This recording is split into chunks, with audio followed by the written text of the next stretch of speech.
balandi ya source info bosepela mingi na mosala tosalelaka bino mpo tolembaka te tokenda nango ti suka ezali mosala topona mpo toinforme bino. Lelo toyambi lisusu mwana mboka Augustin Kabuya, porte parole ya UDPS. Boyebi mai ekoleka na awa na kati ya UDPS tolobaki tolekisa yango te, toleka actualité yango te, tolobela yango mpo bozala bien informé. Mbote mwana mboka Augustin Kabuya. Mbote de connexion.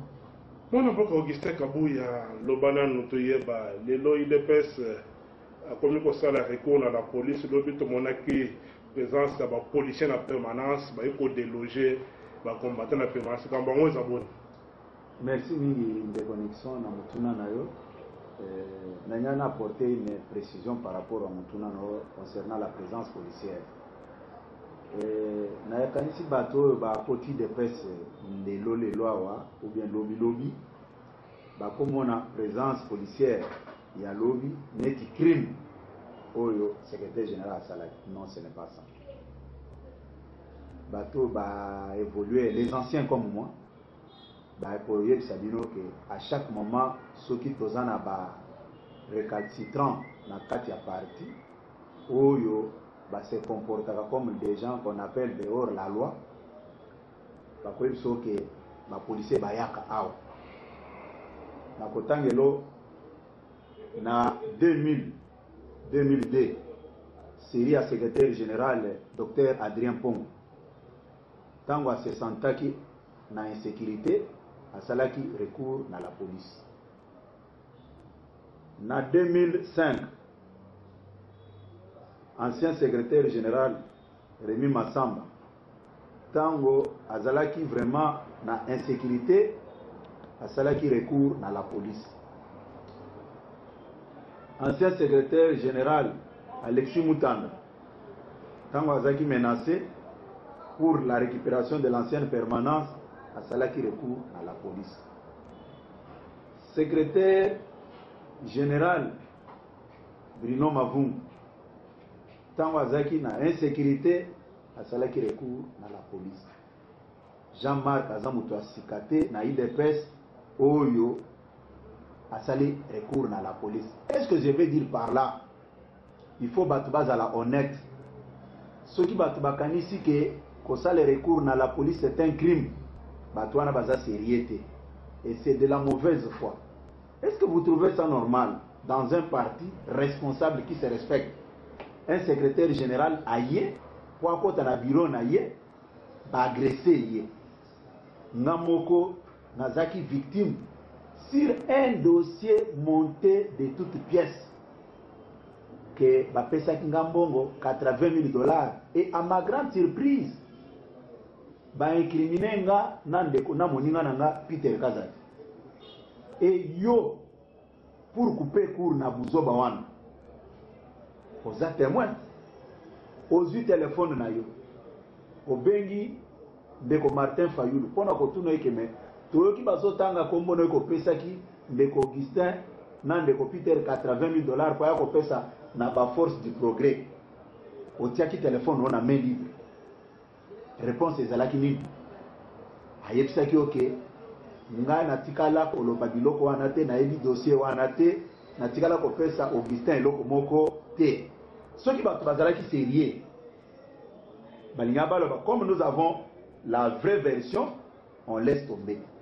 Mais lokola bazalaki na logique problème eza na niveau nini de connexion problème eza na niveau que naza ko déranger Chibala makasi banda zo sala biloko ne ya comédie wana yango Chibala apesaki bango mission à liboso il faut à récupérer permanence na mukolo alelo ebi lelo nda fongoli messe noire na yowana bayokanaki ke soki bango ba neutraliser biso awa bako voter résolution moko na congrès à Chibala que non Chibala il faut récupérer patrimoine non sur IDPS ba bien immobilier tout à récupérer balingaki baya bakotanga facilité nyonso ba récupérer permanence et puis eloko ami balé Chibala ebisaki bango ke bosala tout congrès oyo baza ko préparé par secrétaire général Kaboun ekotate parce que Félix akokoma président ya sika ya IDPS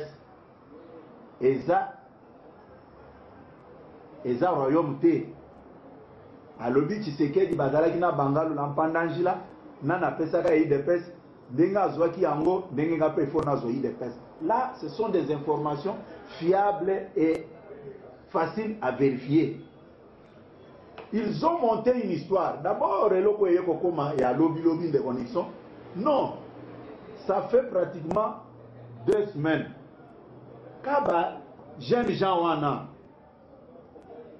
bayela kinga oh non bayebisi so ke yo zoluka biso na basoda po bakanga biso ngana tuni bango men na luka bino na basoda nazalaka bureau d'été naza agent ya police te comment na koluka bino oh non vieux bayebisi oka ndenge wana mais faut kaka mukolusi faut obeta na lobi mais ça devient sérieux nde samedi oyo na outil point de presse ya au présent rassemblement salaki ko manazo makaka libanda boy oh mutu azibi mbongo na biso ye oyo tokanga ye baye babotoli ba téléphone babandi kotindika nga bazwi biloko nyonso bakeye nango.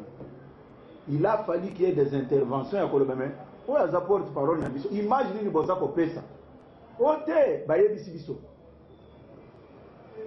lobby police eyaki c'était sur demande ya biso IDPS toboyaki kokoma na affrontement puisque ndeko kapo na kati maloba te olobi boya kokoma na affrontement mais bato mosusu bakoloba ete kaka police moko oyo ezali konyokola bino kaka police nalobi boye oyebi na dossier bayevoke likambo ya 30 jeune de basali nalobi bondeko Nixon bango moko badelinquant wana va à l'échangeur babengaki major wana oyo bazoloba wana babengaki bayebisi eboye lelo tokopapa na bamachete koya kokota na makambo na biso te lelo efo toboma Augustin na Peter Kazaki. Est-ce que vous trouvez ça normal?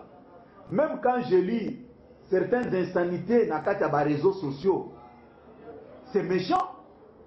Oyebi inconvénient oyo eza na monde politique kende ko adhérer na parti politique yo moko mais soki bamemi honnête bamemi mallette tu auras des difficultés pour réfléchir indépendamment de ton esprit. Moi j'ai lu des bêtises dans les réseaux sociaux les premiers jours natangaki bato bazolo bono justice populaire ndeko Nixon naza komikumisa te okutanaka na ndeko Félix okutanaka na ndeko Jacquemaine Chabani tuna bango mibale wana j'ai pris que les deux. Jacquemaine n'est pas avec nous dans cette équipe. Jour bazo pese mongo $300,000 ya bakar j'étais avec lui. Seul membre ya IDPS assistant na likamwana ezalaka ngai. Mais je peux aller plus loin pour vous dire que potala motema mabe abatu babenga ndeko Félix wana pona ko yebise ke Augustin a trahi Augustin balie mbongo na Jacquemaine ndeko Félix a yebise bango ke vous connaissez mal la personne je donne ma main à couper à cause la même à toucher na $1 te nga ba convocanga na commission de discipline invitation wana na garda kangoti lelo balobaki ke nga nazaki impliqué na dossier ya bakarte ya bambongo à $300,000.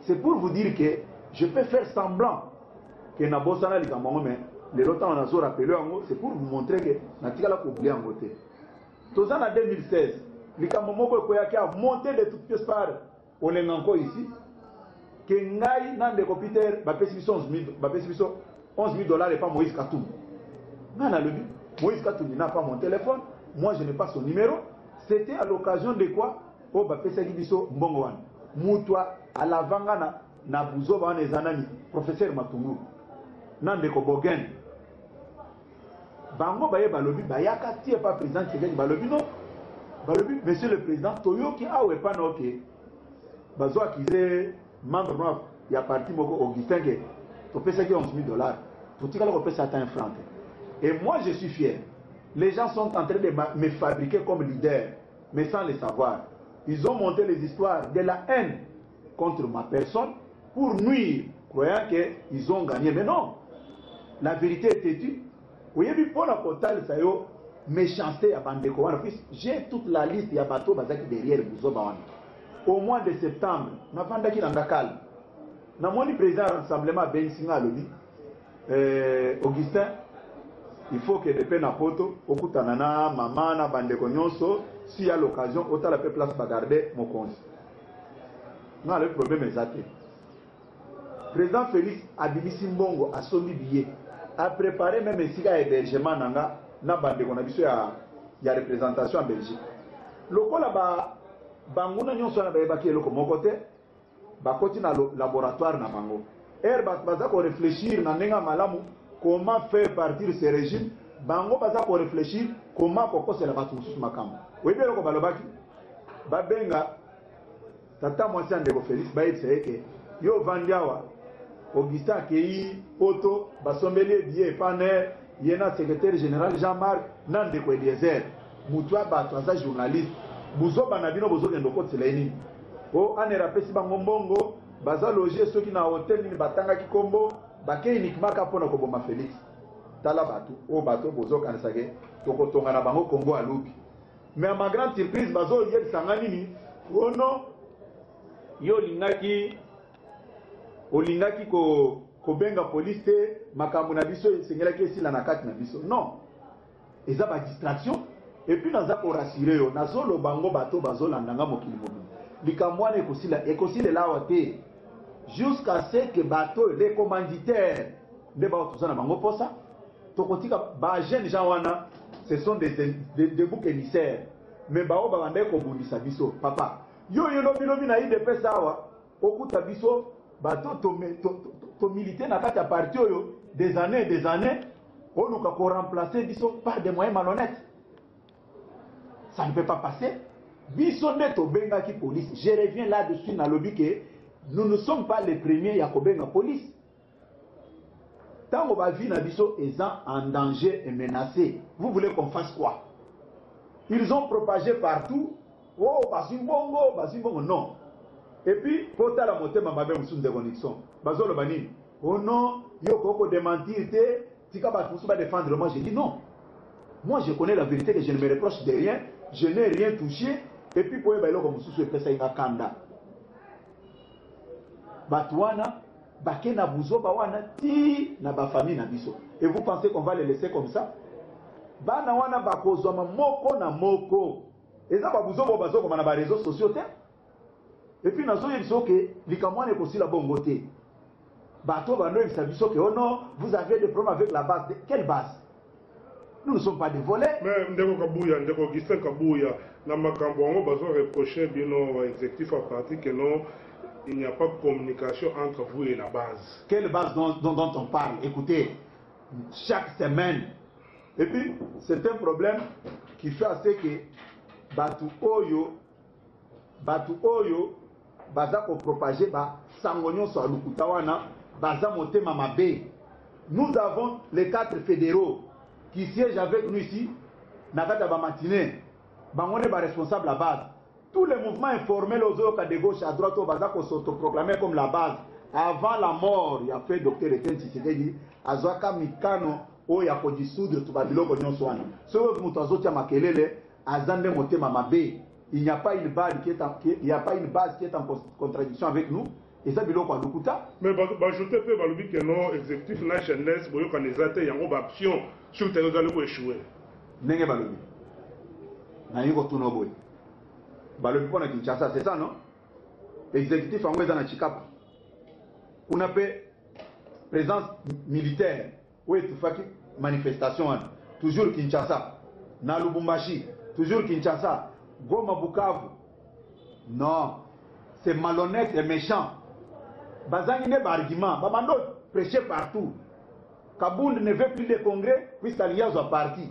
Le même Kabound a mis en place une commission. Échanger ou non, ils font un directoire. Oui, bien, il y a un directoire ici, Babando ne mabiso. Babando le baquet, le col mbongo basila zoke Pachibala. Secrétaire général a convoqué le congrès avec tous les secrétaires généraux adjoints. Comme ça, Chibala a causé occasion à Kokota comme ancien secrétaire général adjoint de l'IDPS. Ok, explique Babando mais mabiso. Et oui, ça va que Batouana va faire l'IDPS. Base au courage, il y a pour défendre Chibala, na moi. Et ça, et ça la tête que Nabutu basé pas Chibala, baza na ba hôtel, ya o ezana kata Kinshasa, na ba na Chibala, baza ko pesa bango bambongo, na moi ba yeko pakola biso bosoto. Et là on est collecté de Nixon. Et ça le kuta. Naza ko biso yo mutu azo réfléchir ndengwana, même moi na maternelle ko réfléchir ndengwana te. Naza ko biso ke awa na Kinshasa ba lebino etamoli bien été plus qu'exécutif ba yokana ina jeunesse. De quelle jeunesse? Et puis moi, je vais vous dire une chose. Tous les deux responsables de la Ligue des jeunes, tous ces gens dans la réunion exécutive. Oui, mais pour nous, ils ont le rapport Makambo, ils sont au Koloba, Bango pas relayer à mon structure na Bango. Ils sont au Koloba, ils sont au Koloba. Tous les responsable de la Ligue des femmes, na responsable de la Ligue des jeunes. Bah, ça habilité à conseiller na bisoté. Mais tous ces Jakana Bango, tous ces Jakana Bango, yo mon cause rapporteur, il y a présidence, au moins na Bango. Et ça, bah, faux friand, bah, si bah, sali, bah, bilo qu'on a Bango à Bouzo, bah, échoué. Si vous avez un prétexte, le secrétaire général Jean-Marc Aza, Moutoua Liboso, il a fait appel à la police. Il devait faire ça dans la police. Il devait faire ça dans la police. Jean-Marc a sur les traces, il y a Bruno Chibala. Voilà, j'allais oublier ça. Pour la montée, ma baba. Vidéo où il y a un Jean-Marc Awa. Basa ko torturer. Est-ce que Moutou sérieux à Polo Babilo Balobian? Ata Oligny Moutouté. Qui tire profit? Et c'est la femme de Jean-Marc ou bien ses enfants? C'est lui des pères. Non, non, écoutez, je vais vous dire une chose. Pour Nani, le président Tshisekedi a même un dossier à la carte dans le tribunal. Il y avait une commission de discipline au sein du parti. Pourquoi il avait amené ça là-bas? Vous voulez maintenant tromper les gens que non? Ceux qui ont sali Mbemba, au Yibi et l'Oko Moutou, va traduire la justice, ou ceux qui n'ont pas en Betio et l'Oko, et Zokisio. Yo ben la police, ceux qui ont venu police, c'est comme crime. Batika Bouzo Bawana. Mais il faut classer les dossiers de le tribunal. Dans le dossier, il y a $300,000, il y a ma carte. Le président Tshisekedi avait amené le dossier devant les cours des tribunaux. Et ça, c'est secrétaire. Non, c'était l'ancien secrétaire général, Jacques Chaban. Traduit devant la justice. Et celui qui avait fait ça, c'est qui? C'était le numéro 1, le premier docteur en droit de notre pays. Ceux qui m'ont le Babylone, ce ne sont que des prétextes pour justifier le mal. Tu t'imagines, tous les bandits au Bazalakiao, Bengi Major, il y a la police échangère. Le bilan de l'autre Kobomanana Machette, il y a Kokota Namakamo Nabisote, Ndeko Peter, Nandeko Augustin, Baïdi Mbongo. Est-ce que tu comprends un peu la gravité de la chose? Même tous les gens au bazo comme on a des réseaux sociaux bazo comme et puis je profite même de l'occasion mais on va de la message national il ne faut plus parler tikakaka. Non, moi je regarde ma dignité. Nakoki jamais qu'on dit mamuto pa kolanga bosoto. Je suis en train de préparer ma carrière politique. Jamais on a posé l'impliquer dans ma kamambongo. Jamais nakotika la kosa langote. Si les gens pensent que Ndenge Bakele, Mamoussous Bakele, commandier la Babisika, na Kobo ya Bakonzi, vous soit parti, oh non, c'est ça, moi je ne peux pas le faire. Je ne le ferai jamais. Je joue sur ma crédibilité, sur ma personnalité. Et quand on me touche sur ce point-là, je suis obligé de répondre coup sur coup. Puisque Nayebi Banani Basa Kotambola Lelo, na Bakombo ya Batu. Pona Kosenga Bambongo. Ebele babandaki koloba Ariet Wamu awa na kata de peste Ariet Wamu azamu to aner mais le ebele bazo kende pas pour demander de l'argent ba ebisa banani ebele bazo kende tambola na bakombo mususu ono bo pesa biso bambongo boy Ariet Wamu azo pesa bango mbongo tozozo ba information mais biso tozaki diaboliser que non bango balingi ba pesa Ariet Wamu une composante ya balier dit vous pensez que nous on va se taire devant de tels genres de situation tokotika kangote. Moi, quand vous me touchez, je connais l'importance de la communication, je suis obligé de recadrer les choses. J'ai dit clairement que la police est venue ici sur invitation des officiers de l'UDPS que nous sommes, puisque nous étions menacés par ces bandits recrutés. Et puis ça ne va plus se limiter. Nous avons appris tous ceux qui sont en train de faire de gauche à droite. On ne va plus se laisser faire. Bakoki Koko Sate qui va soutenir Félix, entre-temps, ils sont en train de monter des histoires contre Félix. C'est inacceptable. Balobakia au congrès Angoyo, pour pas convoquer Ango, tala. Ebele, Bakosan Zambongo Bazo Kendoze Pachibala. Tokotika Kabangote. Ya solo mwana mboko Augustin Kabuya na kanisi pe nanga Chiko Sungochima na Suisse Alandio Malamu. Bambote Bele Siko Zali Oyoki réponse ya porte-parole à UDPS. Mwana mboka Augustin Kabuya Tolandi Bunochima na RFI. Congrès na ekoti mukolo ya lelo na kombo ya UDPS alobi yende moto mosusu te UDPS jamais za royaume oyo mwana pour remplacer tata ye abuli 37 ans azana droit wana ya kokoma président ya UDPS Olobinini. Bon, oyebi, c'est malhonnête même de présenter la chose de cette manière-là. Ce qui a le but pendant 37 ans, Zagina Etienne Tshisekedi. Mais oyebi même autant qu'à Bible. Oyebi que Judas fait Azaki Pemben à Jésus pendant tout son temps de ministère. Hein? Judas Azaki Pemben à Jésus. Mais vous connaissez la suite? Qui avait vendu Jésus? C'est Judas. Être à côté de Tshisekedi pendant 1000 ans, ce n'est pas une valeur ajoutée. C'est la constance politique qui pèse, qui compte dans tout ça. Hein? Tshibala, c'est un kabiliste. Il n'est pas le premier à être débauché dans les rangs de l'UDPS. Faustin Birindwa fait partie. Il était premier ministre comme lui. C'est un kabiliste. Il doit avoir le courage de dire la vérité aux gens. Lettre de démission. Il suffit qu'un jour Kabila la Mukaboya il sait que j'en ai marre avec toi. Et s'il va brandir démission, va remplir la date de démission. C'est quelqu'un qui n'a pas de personnalité. Est-ce qu'il y a eu pas ça de peste? National Sabino que Botou Albert Moleka. Chibala Tangwa Kende qui bisonde batonene ko recruter. C'est quelqu'un que nous avons fabriqué. Je pèse bien mes mots. Je pèse bien mes mots. Tozwa kay na boulevard ngana Albert Moleka na 2009. Tozwa na boulevard elle attaque safari à blé et c'est Zulu quand même.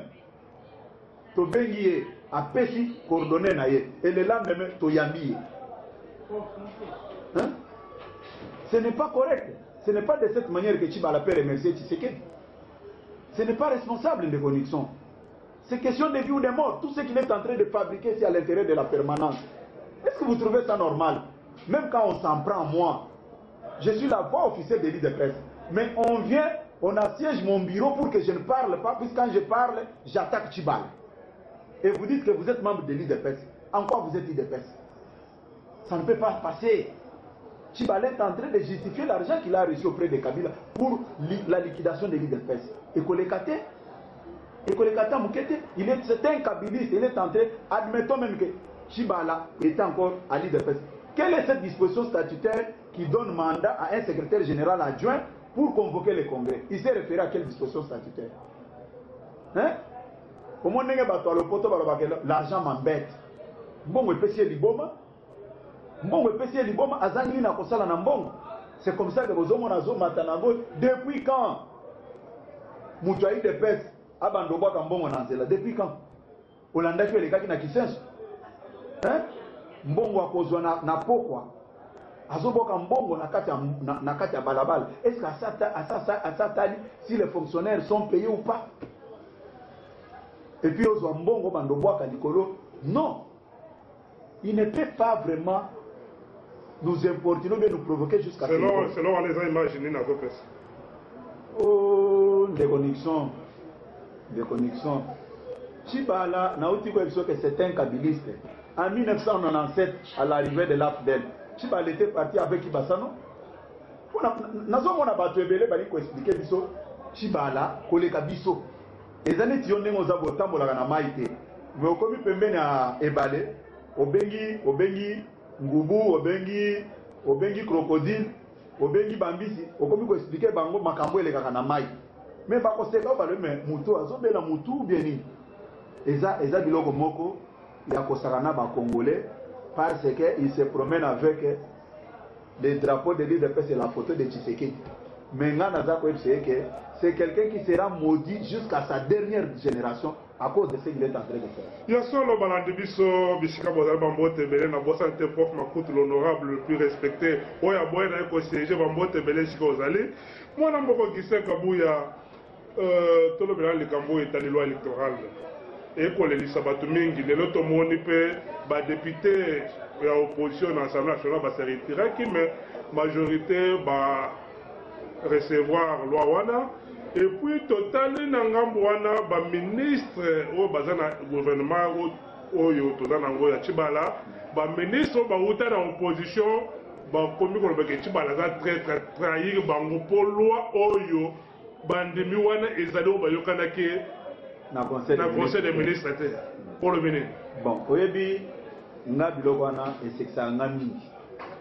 Est-ce que qui traite Rachiba les bandits car le lopo intérêt na bango menacé? Non, ce n'est pas sérieux de leur part. Tant qu'on va dire que Chiba la traite, c'est-à-dire a commis traite kaka po intérêt na bango menacé. Ce n'est pas sérieux. Et je dis le muto ko biso que oh non, va violer la constitution. Constitution va violer encore pour intérêt nous menacé. Mais c'était prévisible. Yo so mona mwana abimi na famille na ye sans di pamboli à papa na ye na maman na ye akende a progresser. Ba o nyonso otangi wana. Eza na mon côté oyo à l'équipe parna, je pèse bien mes mots. J'avais coaché tout le monde avant la création du rassemblement. Ba yebi yango. Na lobi ke na coachaki bango nyonso avant la création du rassemblement. Ngande mu na benga ki bango, na sololi na bango, na memi bango nyonso, tina poto tokei. Ata mon côté na solola ki na bango. Je connais qui est qui. Mais ils sont sous la malédiction, comment bako émerger ndengeni. Tout na bango balakto mandat au rassemblement après ça bango. Ba créer rassemblement proche à palais de la nation. Hein? Rassemblement et majorité au pouvoir. Ndeo bazaka na ngwana. Lelo basi ba bien que ata boté makelele bozana base arrière. Puisque base arrière na bango bakata yango. Cordon ombilical na bango bakata yango. Bazana yango te yango ne baza ko sakana ba o mona ki chibala ta batia ki pression aluka ki banani ba communicateur ya majorité. C'est pour vous dire que eza ba biloko ba bandaki croyant que bazo sala ngona mulili mais lelo yebana miso ba nyonso ke eza ki ba distraction eloko moko ba malonge eza te. Loi électorale ozolo ba wana c'est une histoire taillée sur mesure. Quand est-ce qu'un enseignant au village peut se porter aussi candidat député? Puisque baso ba lobby que non caution par personne $1000. Est-ce que vous trouvez ça normal? Nazuka, un exemple banal, un enseignant très populaire na quoi naie à réunir $1000 pour à se faire élire. Et c'est là comme on basalaki na marque na banque. Ya solo mwana mboka message leke na pesi mbote na Mathieu Moboyai na Donald Moboyai. Na maman na dine kabasel Moboya bisiko zali boyoki réponse mais tout les a yangai mais la réponse est allée à porte-parole il y a eu des presse Augustin Kabuya kaka ndenge tolobaki pasteur Sylvain Kanyinda motuna olobaki totuna ndeko Augustin Kabuya na Mariangoi motuna ngona zotuna ye na o etali likambo ya le 19 mars ya rassemblement premier thème na bino ezaka likolo bodozela boyoka réponse ya porte-parole à UDPS parti oyo esalaka bino ba bien bisika bozali parti oyo bota espoir na bino parti oyo bodozela ebe alternance na kati ya mboka na biso Congo mwana mboka le 19 rassemblement et non le 19 eza date ezaki fixé et pas mokonzi na biso mwana mboka Félix Tshisekedi oyo eza en tournée na Londres. Date wana ezaki arrêté pour na ba Congolais pas protester contre ce régime. Les manifestations pacifiques c'est constitutionnel, il n'y a rien à expliquer là-dessus. Attendons voir à la date du 19 ce qui va arriver. Ce qui va arriver, Monique, non, vous avez fait la mobilisation, c'est-à-dire, eloko moko, vous avez la malongue, les alités, vous avez le trop, mais sur le terrain. Écoutez. Quand on dengue, on a des problèmes, on a Kabila dengue. Non, il y a aucun avis. Et à travers caméra notée, on a étalé la stratégie en place. Pour tout le monde, marche, on a sûr que manifestation et que ça le 19 de ce mois. Puisque le 19 décembre, c'est une date historique où Kabila mandat na et Silaki.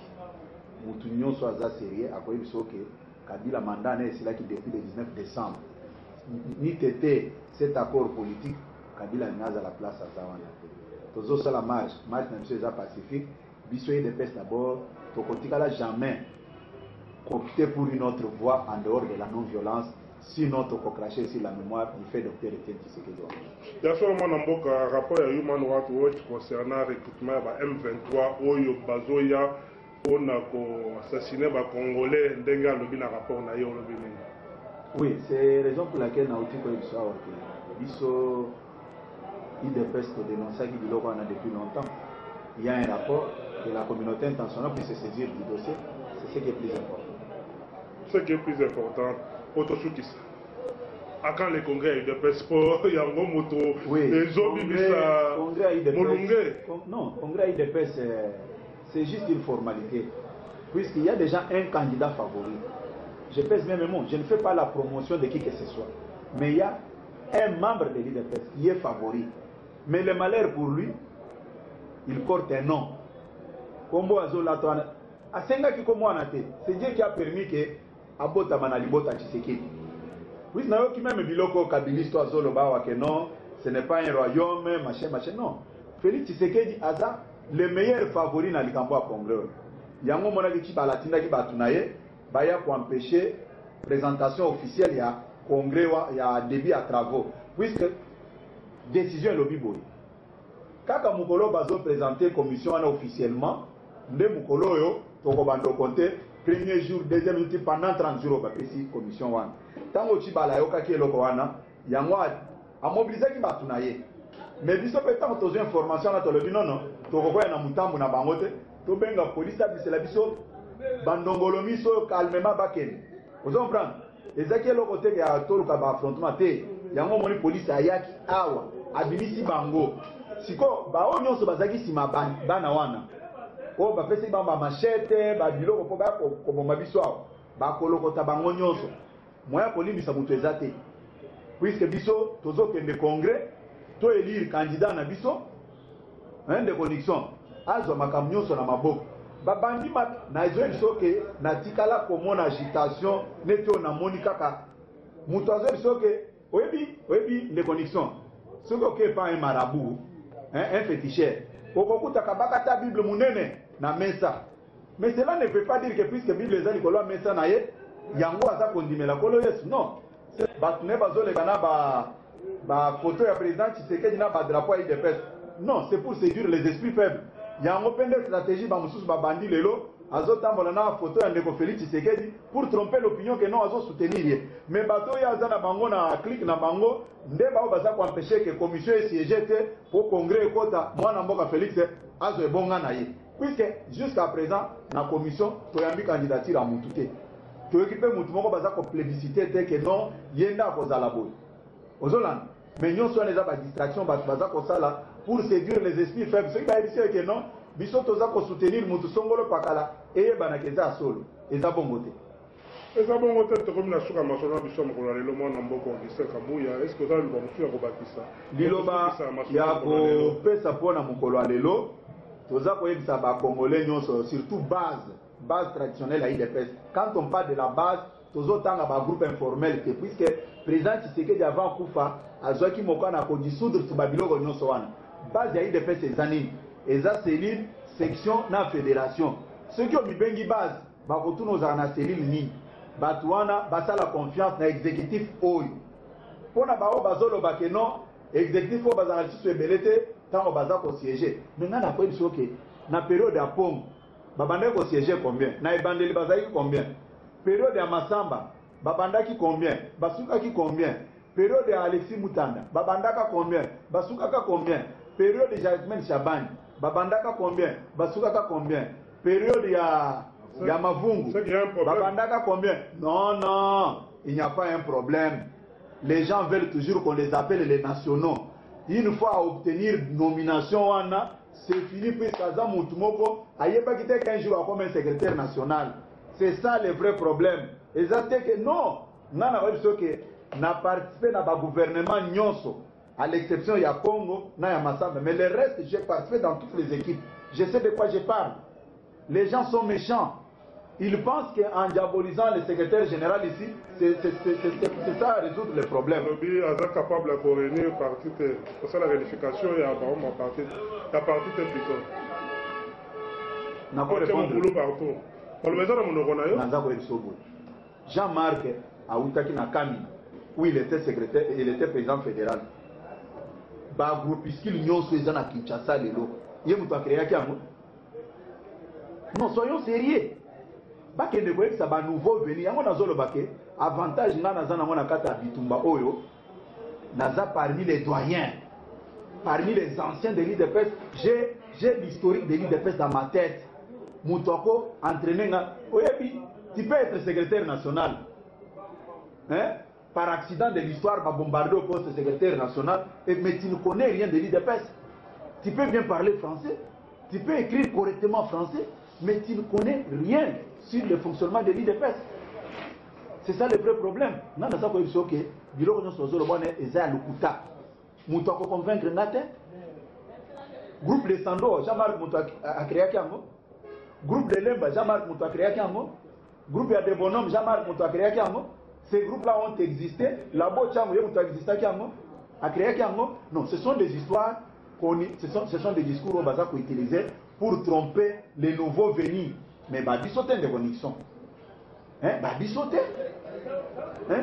Bah, tu vas au courage, hein? Il y a pour affronter Bisso, ceux qui vont à casse, ils vont le Bisso. Mais, Batika pour utiliser, pour nous attaquer, il utilise le nom de Tshisekedi pour tromper les esprits faibles. Bah, comment Lelo pour utiliser comme moi Ndeko Félix pour justifier leurs bêtises. Et collègue, papa. Combien de gens ont dit ça, on a des personnes qui non, tous contre Ndeko Félix.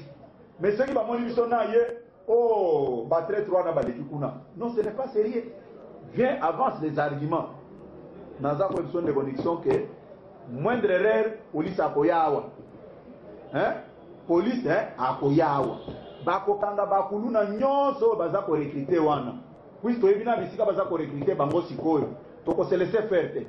Ya solo mwana mboka balandi pe biso na bisika nyonso bozali na mokili mobimba na source info isika bozwaka ba information à la source tolukelaka bino po eza mosala na biso yango bosepelaka mingi bobengaka po bosepelaka na masolo ya source info mbote bisika bozali na baoyo basutenaka biso na bosani te donaka basele moboyai na mama na dene kabasele moboyai Mathieu moboya bisika ozali bambote ebele toza elongo